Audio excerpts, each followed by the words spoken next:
சுரைக்காயில் தாங்க கூட்டு எப்படி செய்கிறதுன்னு பார்க்க போகிறோம். நான் ஒரு சுரைக்காய் எடுத்திருக்கேன். இந்த சைஸ்க்கு கட் பண்ணிக்கோங்க. 1/2 கப் பாசிப்பருப்பு சேர்த்துக்கலாம்.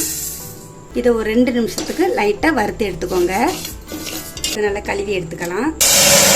மூழ்கிற அளவுக்கு கொஞ்சம் தண்ணி ஊற்றிக்கலாம்.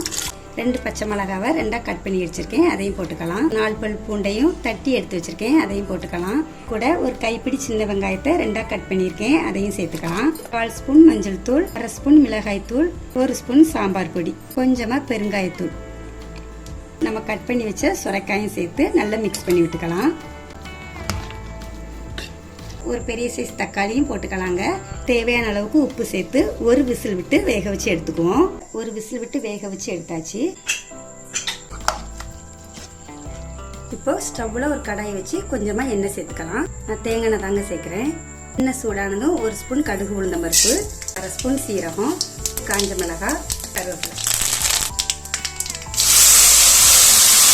நல்ல ஒரு கொதி வரட்டும். அவ்வளோதாங்க, நல்லாவே கொதி வந்துடுச்சு.